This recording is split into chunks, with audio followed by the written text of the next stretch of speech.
Welcome to Nerdarchy. For nerds, by nerds, I'm Nerd Steve. I'm Nerdarchist Ted, and tonight we're digging into the bones of your world, its legends, its lies, and the truths that spark entire campaigns. Let's talk about Zoo Mafia with myth, legends, and lore. In Zoo Mafia, the 1920s prohibition-era zoo hides a secret. The animals run an underground crime world after hours. By day, they're regular exhibits, but once the humans leave, the zoo comes alive with mob bosses, shady deals, speakeasies, and turf wars.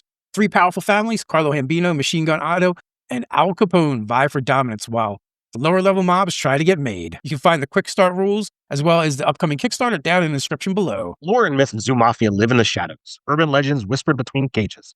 Some say the original zoo boss still runs things from a secret enclosure. Others believe a human once discovered the truth and was dealt with. The myths help build the secretive, dangerous world these animals operate in, fueling paranoia, betrayal, and ambition. Even in this gritty noir setting, legends matter. They shape ambition, justify violence, and offer clues to lost caches, long-forgotten escape tunnels, or ghost gangs from zoos past. The founding zoo boss, a capybara crime lord who disappeared mysteriously but is rumored to still pull strings behind the scenes, right? So creating like these mystery figures that may or may not have existed, almost like a boogeyman for your world is a great idea, even though like this is not a fantasy world, this is not science fiction. This is crime noir, but with animals, and you're on the side of the devils instead of the angels, but this can still play out. Like, who was the first crime lord in your zoo, right? Maybe it's none of the three. And maybe each of the families have a different story, how they came to be. And perhaps they're all the hero. Each of them are the hero of their own story. And they're the ones that got rid of this mysterious figure to set up their crime family, right? And it's just a story that gets retold and retold.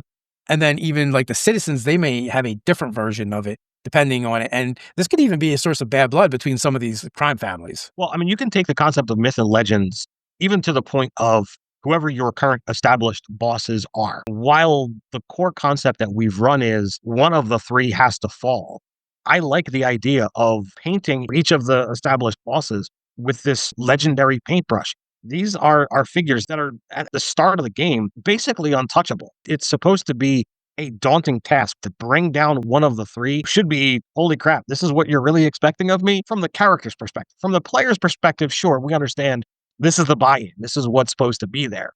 But from the character's perspective, this is, oh crap, this is major. You don't make these kind of plays until you've established some kind of power base of your own that you basically are trying to get to this legendary status yourself. So whether you're talking about some possible legend that has come before or the legends you're dealing with now, the buy-in on a game like Zoo Mafia has to be there. There has to be this fear of who are these people that are in the zoo, people that you're dealing with. And if you don't have that sense of fear when confronting them, you're not quite hitting the noir beat, that crime beat, as hard as you really should. Because I think that's the layer that you're looking for. You're looking for this.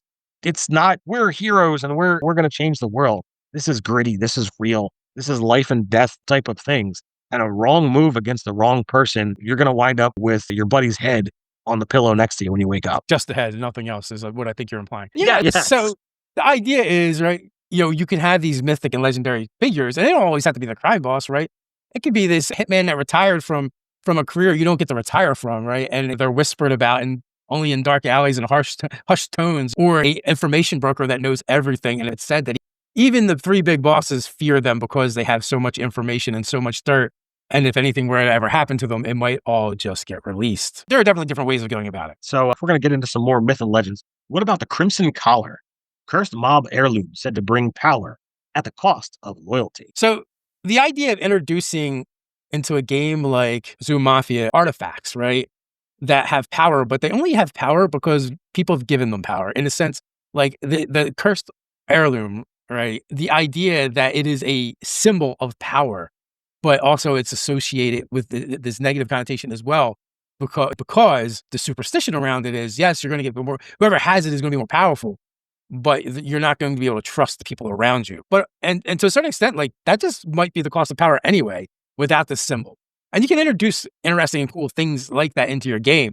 A legendary gun that never misses, a knife or blade that just won't break, and the blade, it never dulls. Like, it may not really be those things, but that doesn't matter. The only thing that matters is it's a symbol of those things that people believe it to be true.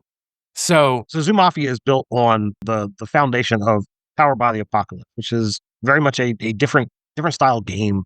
than D&D. But you can still craft items, magic items, if you want to use that particular term. But they're not going to function the same way that you're used to D&D kind of things. These could come with moves or abilities that are like class powers or the like, playbook powers, moves that they wouldn't necessarily be able to do, whether it be a gun that never misses, a gun that does more damage. There are elements that could be done that fill this aspect. But when you start putting in myth and legend into these kinds of things, perhaps every time it's used, it's altering the world in some way, shape, or form. It's a narrative element as opposed to a mechanical element, but you can have a lot of fun with things like that. Yeah, like I like the idea of introducing items like that give a mechanical bonus, but only when people who are using them and having them used against know what the item is. Like if you didn't know what the Crimson Collar was, it has no effect because it doesn't actually have any real power. The power is coming from the belief of everyone around it, and not in like a fantasy magical way, just in a way that like, oh, if you think that's a gun that never misses, then subconsciously you do things that kind of lend to that myth, that legend, or an item that is perceived to have power.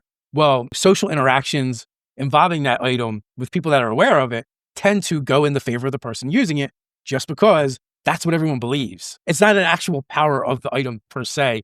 It's more of the power of belief from the people around it. Like if everyone goes, power of perception. yeah, like if everyone goes to church and you believe you're blessed because you're at church, well, maybe you are blessed. But if you didn't know what a church was or that you should be blessed, how would you be blessed? Like, so it gets into this like philosophical kind of quandary of it's a MacGuffin do the thing, like a placebo effect, right? Basically, you can benefit from the placebo effect because you believe it to be true. Also, Outback Alice's files, the Koala reporter has dirt on everyone. Some say she holds the zoo's true origin in her photo archives. So I like the idea, right? Like our lore master, our curator of myths and legends still exists, but it takes a more modern spin. In this case, it's a journalist, it's a reporter. They have all the facts, they have all the knowledge. They're putting out the information. But again, also, they're trying to tell stories, so they could be spinning it as well to be more salacious, more interesting, more exciting. I love the character that you created for Outback Alice, but it doesn't necessarily have to be this one. Having an NPC that is linked multiple plot threads, multiple myths and legends allows you to kind of help guide the story and at the same time be someone that's maybe not necessarily the quest giver, but the person that players keep coming back to. In my first Griffin Gaff game, Anna Lassalar, the elven wizard, wound up being a character that wound up being used often throughout multiple games as a contact point because he had a lot of information. He was never the one to, oh, let's go out and adventure. Let's go slay the monster. But being in charge of a library wound up having him tied to a lot of different threads of information. And therefore, the players kept coming back. So if you have a game in Zoo Mafia where you're looking to possibly get some dirt on this person or that person, Outback Alice, if you were to befriend someone like her, you might be like, all right, look, I'll trade information for information. I can sell dirt if I get dirt kind of setup. And something that's been overly used despite a number of campaigns run within Zoo Mafia. Sure, we've gone and we've had her make numerous appearances, but never to that same extent. But to have that as a possibility is always a lot of fun and an avenue of consideration for future games. And you can replace Outback Alice with a storyteller, librarian, a curator of a museum. Like there's a lot of other places you can go. And again, like you said, one, it's a place to get information. It's a place for your players to interactively have these myths, legends, and lore of your world given to them, whether you're playing Zoo Mafia or Dungeons and Dragons or some other role-playing game. It's always great to have these kind of characters around so that it doesn't feel like you're ever really lore dumping on the characters. They're going and they're interacting and they have questions. And a lot of times it can be from their prompting. Maybe the initial meeting happens because of something you set up as the GM, Dungeon Master, or Zookeeper in the case of Zoo Mafia. But if you set it up and it's memorable for them and they keep going back, then, then it's all prompted by the players and they have the buy-in. And it's never going to be a case of you lore dumping on them, but a case of them kind of pulling out the threads of your world as you go. They're seeking out the links that you've put out there. They've attached themselves to a character that they have found compelling. That's the takeaway. Put in somebody that the players want to talk to, whether they've got a bizarre affectation, whether they're reluctantly helpful, whatever it is that is that draw, finding that so that the players have somebody that they want to keep coming back to, that just makes it a lot more interesting. And then, of course, as a DM, you'd be like, all right, well, now that you've gotten used to coming after this guy. Maybe I can do something. Maybe I can threaten them, whatever. Turn them into the villain. All right, an old mob myth turns out to be real. Maybe it's a legendary escape tunnel, a hidden weapon stash, or the ghost of a zoo boss who won't stay buried.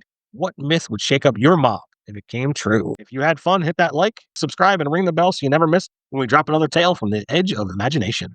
And until next time, stay nerdy. Stay nerdy.